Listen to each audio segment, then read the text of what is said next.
Good morning dear students. आज हम NCERT maths class 12th को सॉल्व करेंगे।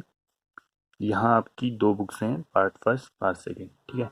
तो और 100 मार्क्स का आपका क्वेश्चन पेपर होगा, ठीक है। बुक दो है लेकिन पेपर आपका एक ही 100 मार्क्स का होगा, ठीक है। तो ये जो 100 मार्क्स हैं part first and part second दो बुक्स में यहाँ पर इक्वली डिवाइड हैं, ठीक। तो टोटल 100 मार्क्स का आपका पेपर होगा। तो अब सबसे पहले हम बात करते हैं इसके मार्क्स डिस्ट्रीब्यूशन की, कि कितने मार्क्स का किस यूनिट से किस चैप्टर से आएगा, ठीक है। हम बात करें उत्तराखंड बोर्ड की, ठीक है, यूके बोर्ड की। तो सबसे पहले बात करते हैं हम जो पहला चैप्टर है इसमें संबंध एवं फलन, या पहली यूनिट है संबंध एवं फलन, रिलेशन एंड फंक्शन। इसमें से आपको 10 मार्क्स का पूछा जाएगा। इसी टाइप से एलजेब्रा है, एलजेब्रा में से आपको 13 मार्क्स का पूछा जाएगा।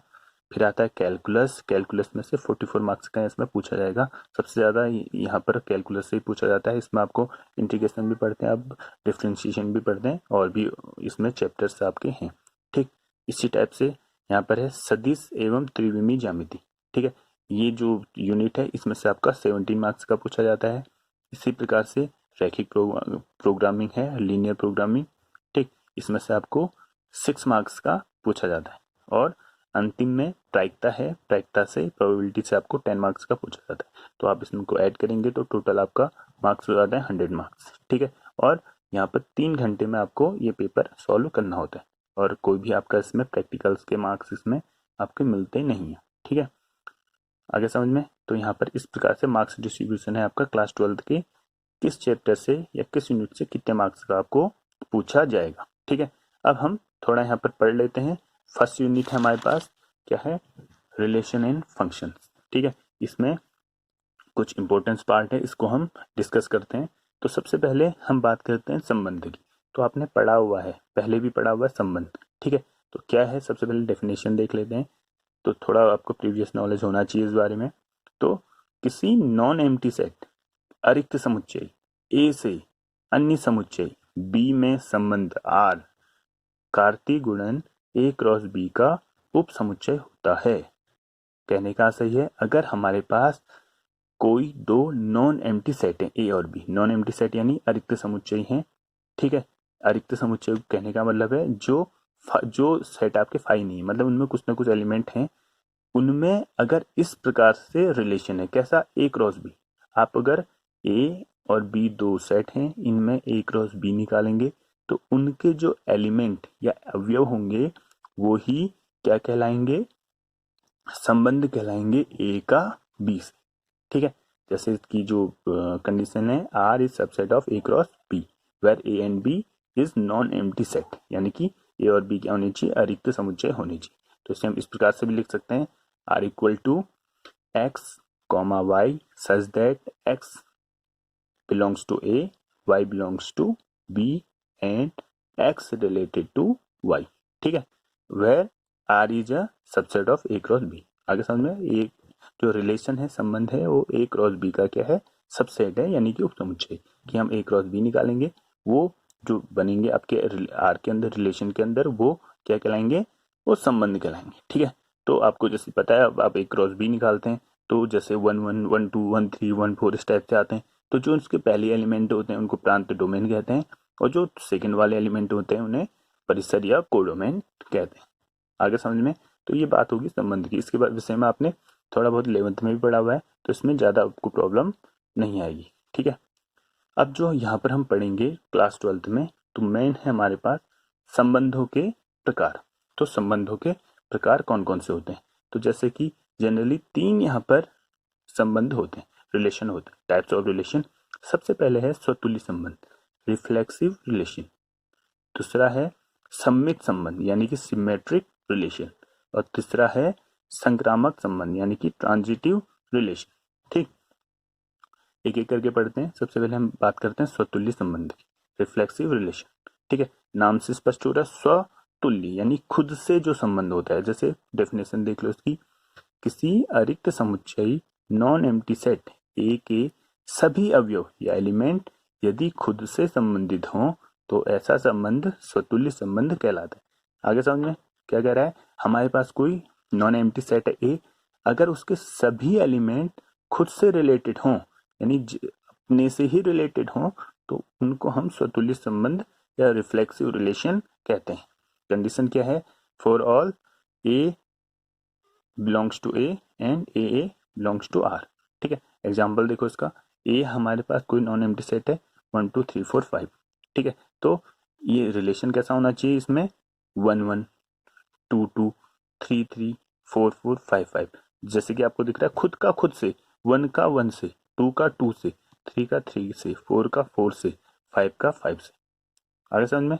ठीक है, ये और भी हो सकते हैं उन्हें होने के लिए, लेकिन कम से कम ये तो उसमें होने चाहिए। तो इस प्रकार से जो रिलेशन है उसको हम स्वतुल्य संबंध रिफ्लेक्सिव रिलेशन कहते हैं।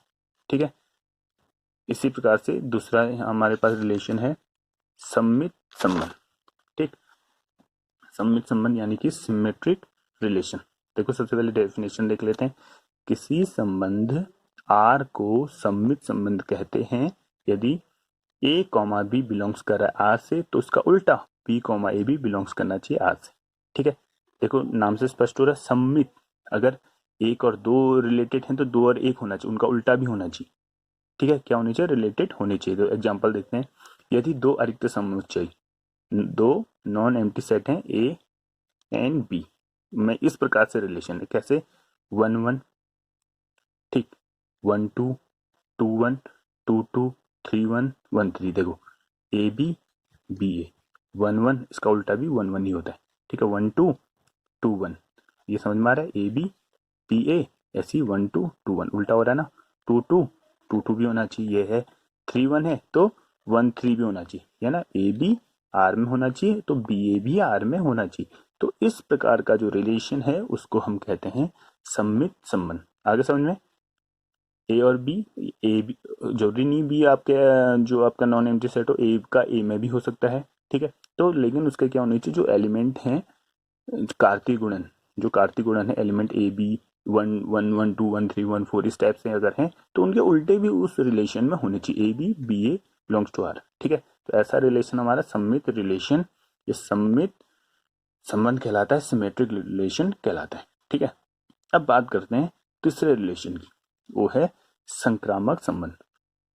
ठीक है, ट्रांजिटिव रिलेशन। देखो पहले डेफिनेशन देख लेते हैं। यदि किसी संबंध आर में ए बी बिलोंग्स कर रहा है आर से और बी सी भी बिलोंग कर रहा है आर से, तो तब ए और सी को भी बिलोंग करना चाहिए आर से। तो ऐसा संबंध संक्रामक संबंध कहलाता है। ठीक है, क्या कहना चाह रहा है? अगर हमारे पास कोई नॉन एम्प्टी सेट है, ए है, ठीक है, नॉर्मली ए है, ठीक है, मान लो ए है, ठीक, इसके कोई एलिमेंट हैं ए बी एंड सी। ठीक है, इसके एलिमेंट है आपके ए बी एंड सी। ठीक, ये इसके एलिमेंट है इसके अंदर की। तो अगर हमारे पास इस प्रकार से कंडीशन आ रही है कि जो पहला ए बी, जैसे 1 2 बिलोंग कर रहा है उस रिलेशन में, 1 2, ठीक है, फिर 2 3 भी कर रहा है रिलेशन, उस वाले रिलेशन में बिलोंग कर रहा है, तो जो पहला एलिमेंट आप ए ले रहे हैं और तीसरा अगर एक अलग ले रहे हैं सी, वो भी आपका आर में होना चाहिए। ठीक है, आया समझ में?